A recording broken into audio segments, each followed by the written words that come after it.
Kita ke sorotan lainnya, Saudara. Menteri Desa dan Pembangunan Daerah Tertinggal Yandri Susanto membantah dirinya terlibat dan mengarahkan kepala desa di Serang untuk memenangkan sang istri Ratu Rahmatu Zakia dalam Pilkada Serang. Yandri mengaku tidak memiliki kemampuan untuk mengendalikan sejumlah kepala desa karena tidak kenal segenap para kepala desa di Serang. Menurut Yandri, terlalu naif jika mengaitkan kemenangan istrinya di Pilkada Serang dengan pengaruhnya sebagai Menteri Desa.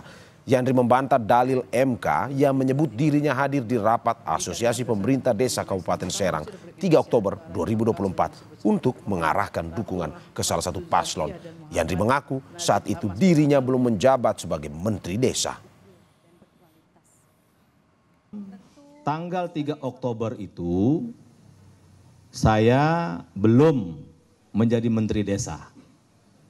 Ya, karena dilantiknya tanggal 21 Oktober 2024. Jadi tanggal 3 Oktober 2024 saya diundang, bukan pihak yang mengundang para kepala desa. Saya diundang, ada bukti suratnya dan itu juga disampaikan ke Mahkamah Konstitusi. Jadi saya diundang sebagai pihak narasumber. Dan saya sebagian besar tidak kenal dengan kepala desa yang ada di Serang.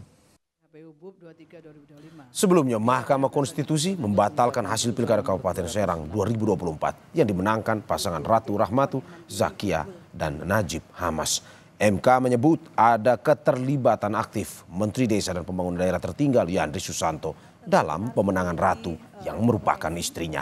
Dalam pertimbangan, MK menilai terdapat bukti kuat bahwa Yandri menghadiri dan menyelenggarakan kegiatan yang mengarah kepada dukungan kepala desa secara masif kepada pasangan nomor urut 2 itu.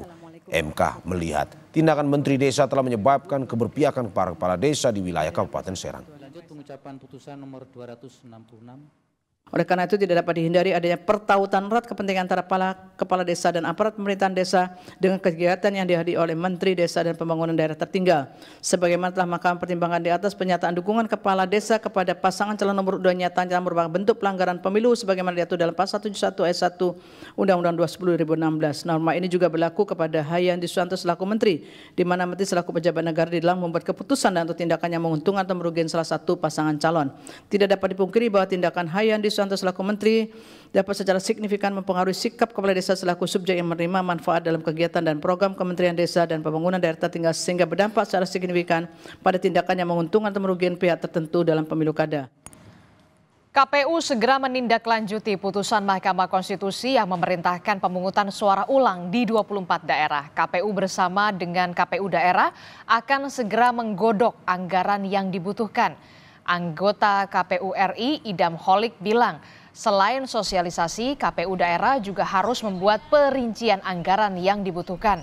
Pemungutan suara ulang menurut rencana menggunakan anggaran dari dana hibah pemerintah daerah. Idam menegaskan penyusunan anggaran akan tetap mengacu pada program efisiensi sesuai kebijakan pemerintah yang diterapkan terhadap pemerintah daerah. Berkenaan dengan anggaran, saat ini kami masih mengkonsolidasikannya dengan KPU daerah karena KPU daerah harus memperinci secara matang tentunya anggaran yang akan digunakan itu dalam semangat efisiensi karena efisiensi merupakan salah satu prinsip dalam penyelenggaraan pilkada.